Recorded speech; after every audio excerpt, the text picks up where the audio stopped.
নবী আমার নূরে রবি,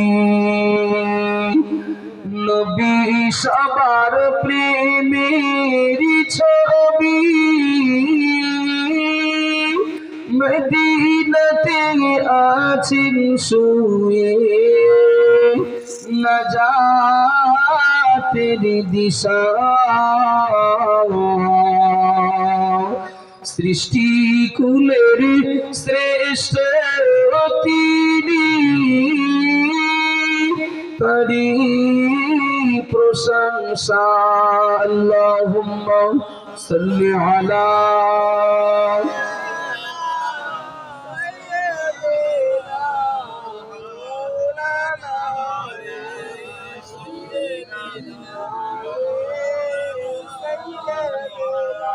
যে কথা বলছিলাম, কথা প্রায় শেষের দিকে, একদম শেষের দিকে।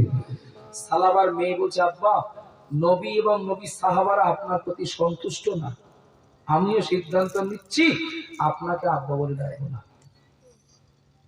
যন্ত্রণা আরো বেড়ে গেল, যন্ত্রণা আরো কেউ পাত্তা দেয়নি, কেউ জায়গা দেয়নি। মেয়েটাও বলছে তো আপনাকে আর আব্বা বলে ডাকবো না। কান্না আরো বেড়ে গেল, পাগলের মতো হয়ে সোজা চলে গেলেন সেই পাহাড়ের পাদদেশে। আর জাবানে এখন একটাই কথা, আল্লাহ ক্ষমা যদি না করবেন, আল্লাহ কোরআনে কেন বললেন লা তাকনাতু মির রাহমাতিল্লাহ। আল্লাহ পাক আপনি আপনার কোরআনে জানিয়েছেন, ওগো বান্দা ওগো বান্দি, কখনোই যেন আমার রহমত থেকে নিরাশ হয়ো না, আমার রহমত থেকে হতাশ হয়ো না। ও রব্বুল আলামিন, আল্লাহ পাক আল্লাহ আমি আপনার বান্দা, আল্লাহ অনিচ্ছাকৃত ভাবে একটা অন্যায় করে ফেলেছি। আপনার সাহাবা নবী সাহাবাদের কাছে গিয়েছি, তারা আমাকে জায়গা দেননি, ফিরিয়ে দিয়েছে। নবীর কাছেও গিয়েছি, তিনিও ফিরিয়ে দিয়েছে। আল্লাহ পাক আমি আপনার বান্দা, আপনার রহমতের উপরে ভরসা করে আল্লাহ আপনার কাছে আত্মসমর্পণ করছি। আপনি ক্ষমা করেন আল্লাহ, মাফ করেন আল্লাহ। আপনি যদি ফিরিয়ে দেন, আমার যাওয়ার আর কোনো জায়গা নাই, আমার যাওয়ার আর কোনো পথ নাই আল্লাহ। সালাবার কান্না, এত কান্না, এত কান্না। আল্লাহ পাক রব্বুল আলামিন ফেরেশতা জিবরাইলকে ডাকলেন, ও আমার ফেরেশতা জিবরাইল চলে এসো, আমার এই কথাটা আমার নবীর কাছে পৌঁছে দাও। আমার নবীকে গিয়ে এক্ষুনি বলো, আমার নবীকে এক্ষুনি সংবাদ দাও, সবাই যে সানামাকে ফিরিয়ে দিয়েছো, দূরে সরিয়ে দিয়েছো, তওবা পড়ায়নি, আমি আল্লাহ আমার নবীর কাছে সংবাদটা পৌঁছে দাও জিবরাইল। আমি আল্লাহ পাক আমার ওই বান্দা সালামাকে মাফ করে দিয়েছি, শুধু মাফ করেছি তাই না, ওর সম্মান অনেক বাড়িয়ে দিয়েছি। একটু যদি বলুন সুবহানাল্লাহ, আরে যদি বলুন সুবহানাল্লাহ। শুধু মাফ নয়, সম্মান আল্লাহ অনেক বাড়িয়ে দিলেন।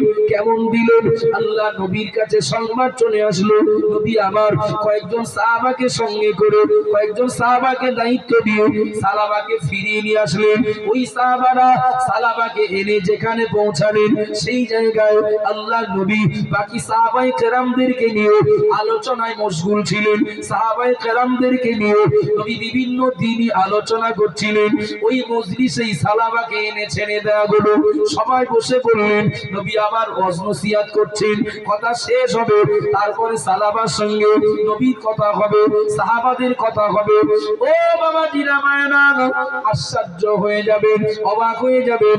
সালাবা আনসারী ওই মজলিসে চলে এসেছে বটে, কিন্তু না না না, মজলিস শেষ হওয়ার আগেই, আল্লাহ নবীর বক্তব্য শেষ হওয়ার আগেই ওই মজলিসে সালাবা আনসারীর ইন্তেকাল হয়ে গেল।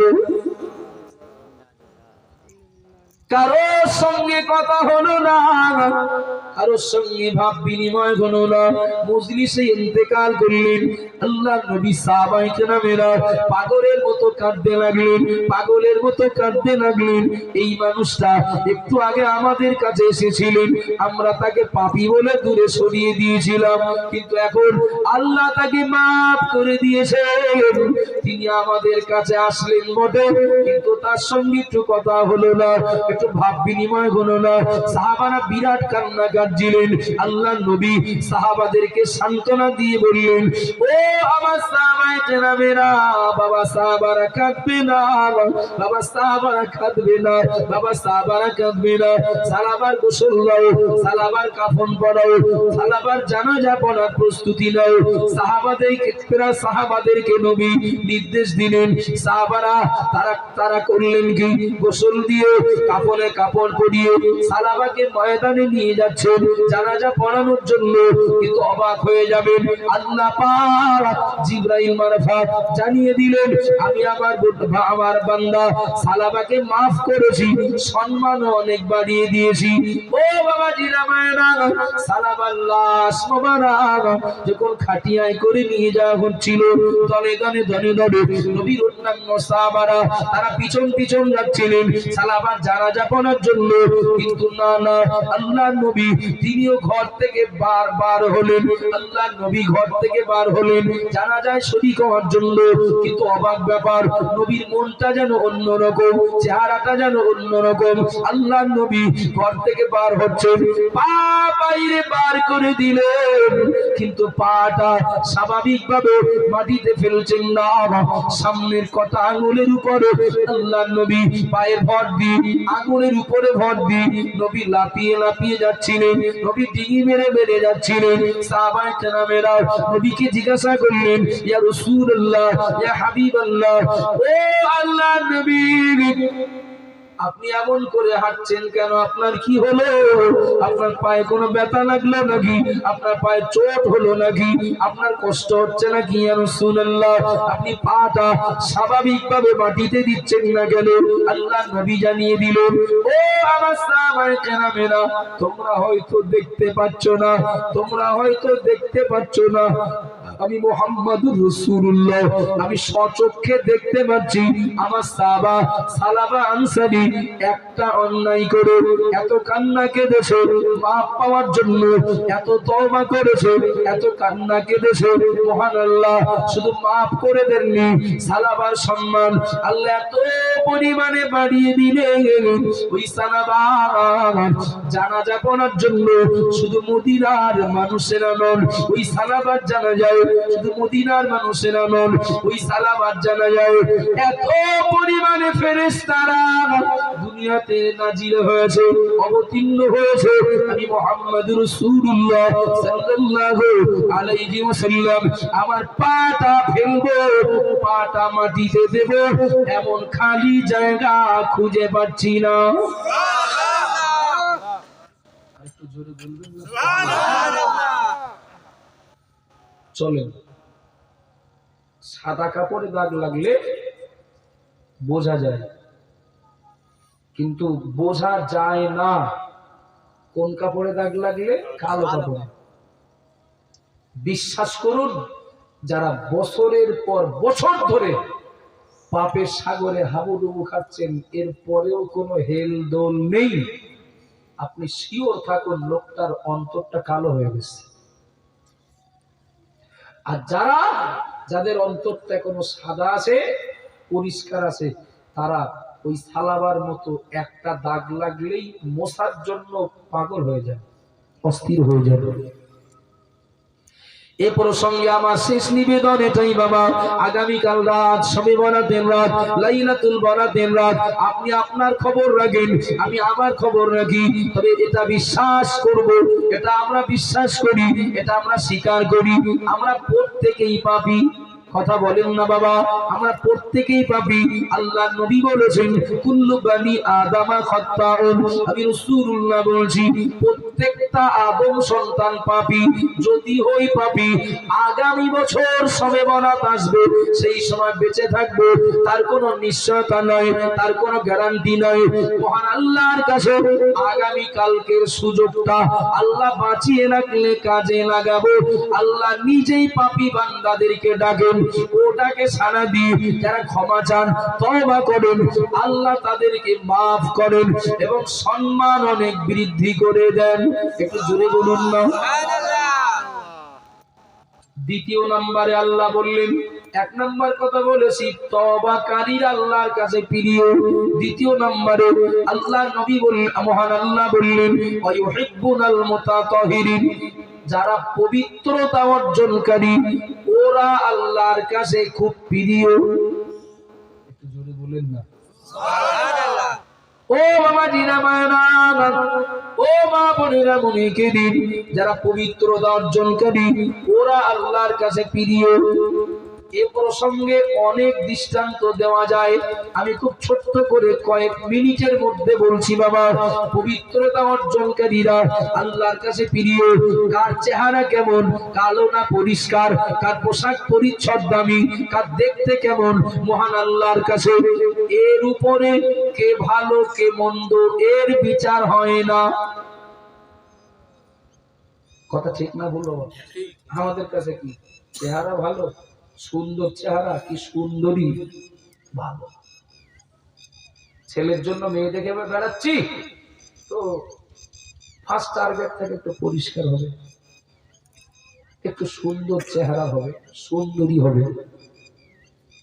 অনেক ঘাটতি তার ভিতরে থাকলেও চোখে যদি দেখতে ভালো লাগে তো সে মেয়ে ভালো। মেয়ের জন্য ছেলে দেখে বেড়াচ্ছি, মেয়ে দেখার সময় আগে রূপ চেহারা দেখা হয়, আর ছেলে দেখার সময় আগে তার আর্থিক অবস্থা, আয় রোজগারের মাধ্যম দেখা হয়। কথা ঠিক বলছি না ভুল বলছি? মেয়েটারে অনেক কিছু জিজ্ঞেস করা হয়, তুমি কোরআন শরীফ পড়তে পারো, জিজ্ঞেস করা হয়। কোন ছেলের জিজ্ঞেস করা হয়েছে? হ্যাঁ, ছেলের কেউ জিজ্ঞেস করে খোকা কোরআন শরীফ পড়তে পারো? ছেলের জিজ্ঞেস করে কি করো, কি করো?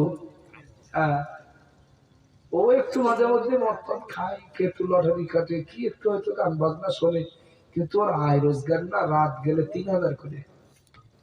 বিরাট ভালো ছেলে, বিরাট ভালো ছেলে, কিন্তু ছেলেটা আদর্শবান, নমনীয়, ধার্মিক। তবে না ওর আয় রোজগার যেন ঠিক খুব বেশি না, ওই ধরেন 250, 300, 350 টাকা রোজগার করে। এ ছেলে পছন্দ হওয়া বলো বিরাট কঠিন হবে। কথা বলেন ঠিক না ভুল?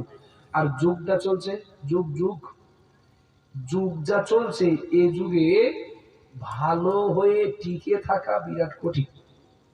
ভালো হয়ে বেকার সময় নষ্ট করার জন্য বলি না, কথা বলছিও না। কোন ছেলের বাপ যদি বলে আমি নিয়ত করে নিয়েছি ও ফোন নেব না, আমার ছেলেটার বিনা ফোনে, বিনা শর্তে, বিনা দাবি দেওয়ায় বিয়ে দেব, এ ছেলের কপালে মেয়ে যটা কষ্ট আছে। কি আপনারা মনোযোগী হচ্ছেন নাকি? না, কষ্ট নেই। ঘটক যদি বলে মেয়ের বাপকে, ওই শিমুল বেরিয়ে একটা ছেলে আছে, ছেলেটা খুব ভালো, নামাজি, মুসল্লি, মোটামুটি ভালো, কোনো দাবি দেওয়া নেই। মেয়ের বাপ বলবে ওর কোনো সমস্যা আছে, দেওয়ার জন্য তো রেডি আছে। তো যেদিন হয়েছে সেই দিন ওর নামে 1 লাখ টাকা ফিস করা। 7-8 বছরে 2 লাখ হয়েছে, ফের আবার ফিস করে দেবে। সে 2 লাখ তখন 4 লাখ, মূল টাকা 1 লাখ, বাকি 3 লাখ সুদের টাকা। বলে হারাম টাকা হারামে দেবে। কত নেবে? অ্যাপাসি নেবে, বুলেট নেবে, তাই দেবে, রেডি করা আছে তো টাকা। ওর কোনো সমস্যা আছে? চলো,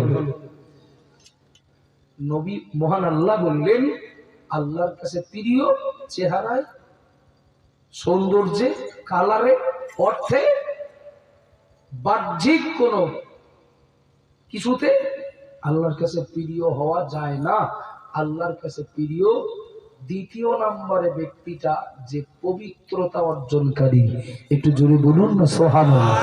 লোকটা কালো হোক, লোকটা ফকির হোক, লোকটা ভিখারি হোক, কিন্তু লোকটা পবিত্র, এই লোকটা আল্লাহর কাছে অনেক দামি।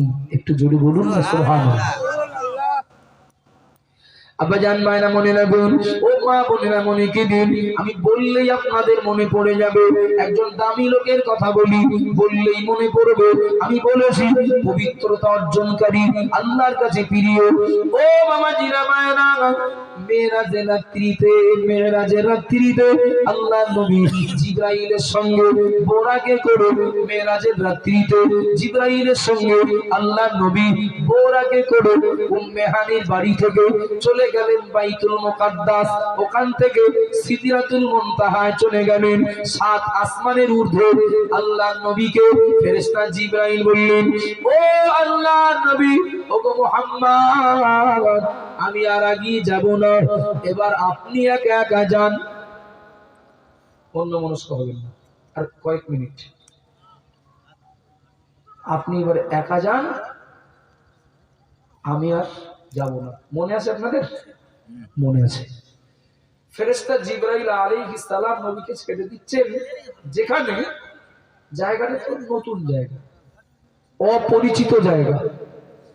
আমাদেরও যদি অজানা অচেনা অপরিচিত জায়গায় ছেড়ে দিয়ে একা একা যাও, তো সমস্যা হবে না? হবে তো। তো জিবরাইলকে নবী ছেড়ে দিলেন, এই নবীকে জিবরাইল ছেড়ে দিলেন, নবী একা একা যাচ্ছেন, কেউ নাই। আবার তো সেটা 7 আসমানের ঊর্ধ্বে, 7 আসমানের ঊর্ধ্বে। অবাক, নবী একা একা সবে চলা শুরু করে দেন, সঙ্গে কেউ নাই, কিন্তু সবে একা চলা শুরু করেছেন। নবীর কানে আসছিল একটা পাশ দিয়ে কেউ হেঁটে যাওয়া এমন ব্যক্তির পথ চলা আওয়াজ। ভয় লাগবে না? লাগবে না? ভয় লাগবে তো। কেউ থাকলে হতো, ওই যাচ্ছিলাম, হঠাৎ করে খড়মড় করে আওয়াজ হলো, কারা চমকে উঠলো, তারপর দেখলাম শিয়াল যাচ্ছে। আর ভয় লাগবে না? বলে যখন দেখতে পাবো, বুঝতে পারবো, শিওর হব, তখন আর ভয় লাগবে না। নবী আমার শুনতে পাচ্ছেন পাশ দিয়ে কে যেন হেঁটে চলে যাচ্ছে, একটা পথ চলা আওয়াজ। মুহূর্তের মধ্যে নবী শিওর হলেন এই আওয়াজটা কোথা থেকে আসছে, এটা কার আওয়াজ, কার পর্চনা শব্দ। ও বাবা জিনা মায়েরা, প্রথমে একটু ভয় লাগবো হলেও, ভয় লাগার মতো হলেও আল্লাহ নবী মুহূর্তের ভিতরে শিওর হয়ে গেলেন এই পথ চলা আওয়াজটা আসছে মহল্লার কারণ নয়, এই পথ চলা আওয়াজটা 7 আসমানের কারণ নয়, এই পথ চলা আওয়াজটা সিদরাতুল মুনতাহার কারণ নয়, এই পথ চলা আওয়াজ আমি নবী যেটা শুনতে পাচ্ছি, এটা আমার সাহাবা হযরত বেলাল রাদিয়াল্লাহু আনহু। জুড়ে বলা যাবে না? ও বাবা জিরা মায়েরা, মনে রাখুন হযরত বেলালের পথ চলা আওয়াজ নবী আমার শুনতে পেলেন।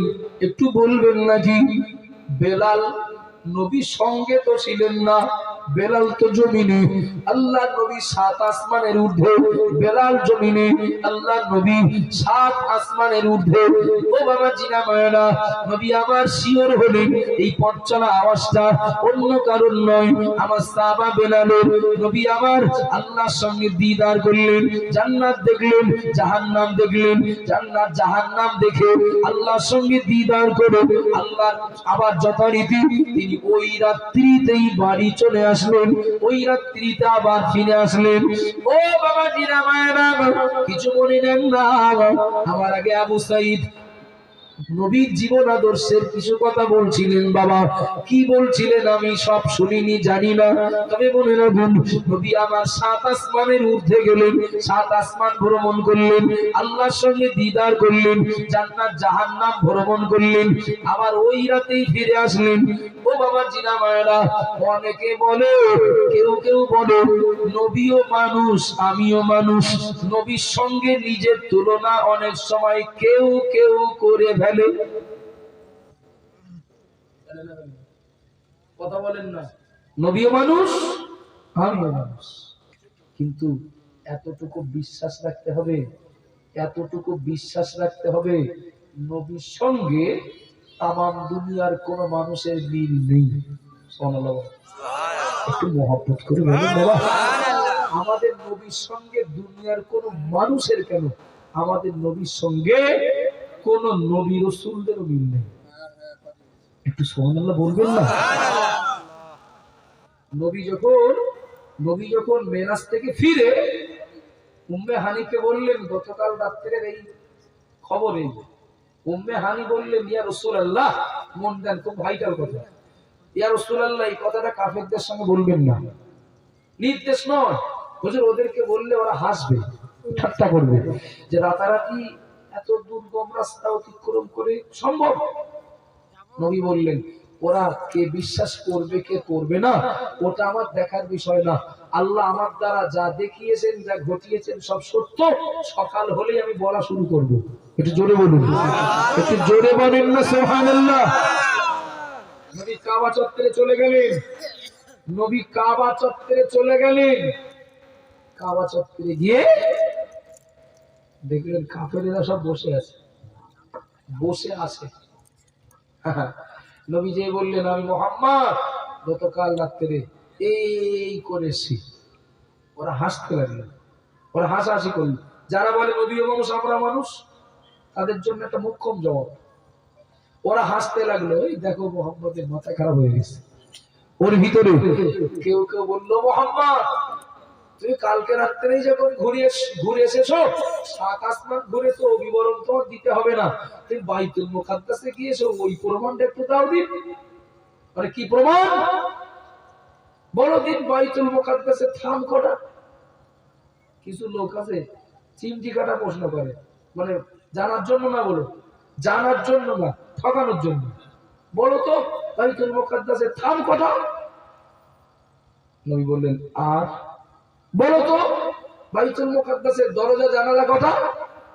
নবী বললেন আর বলো তো বাইতুল মুকাদ্দাসে উঠতে সিঁড়ির ধাপ কটা? আল্লাহু আকবার।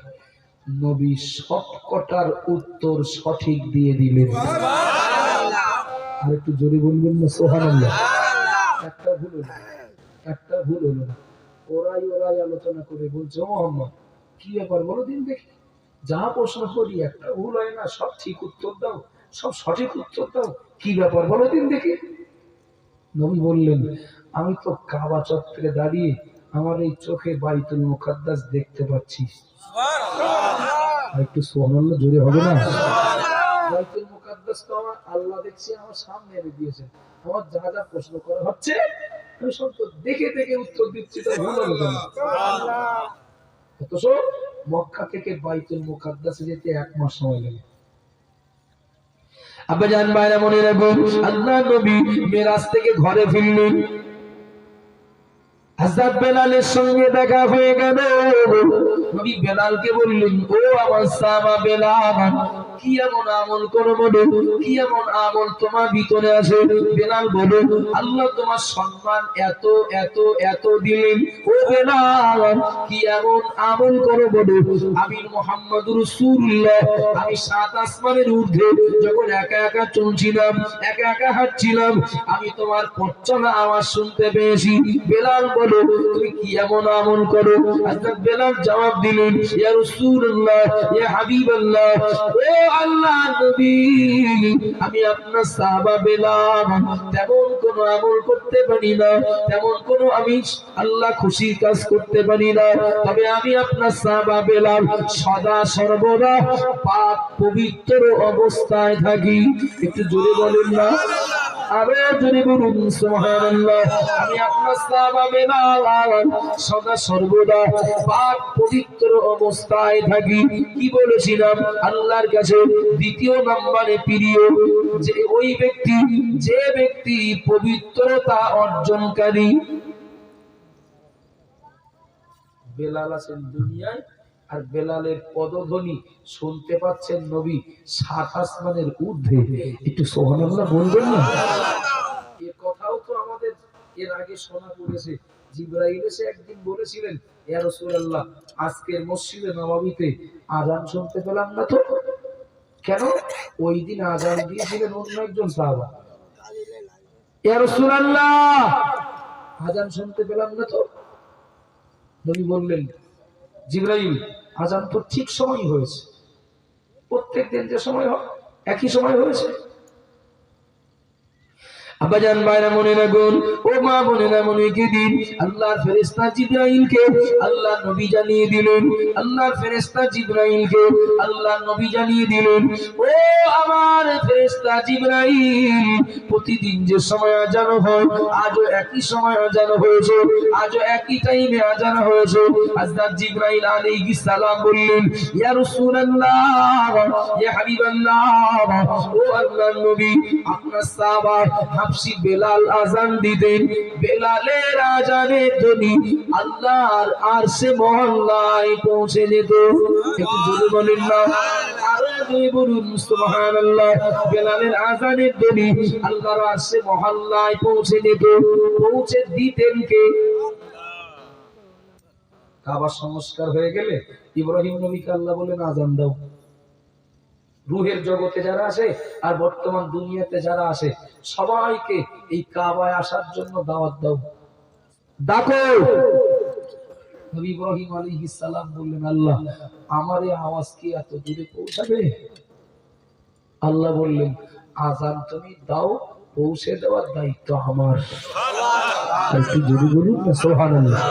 আজান তুমি দাও, পৌঁছে দেওয়ার দায়িত্ব আমার। আল্লাহু আকবার।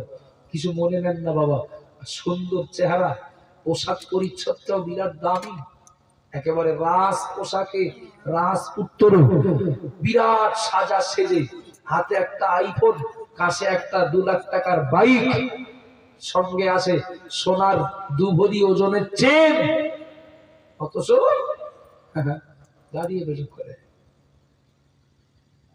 দাঁড়িয়ে পেশাব করে।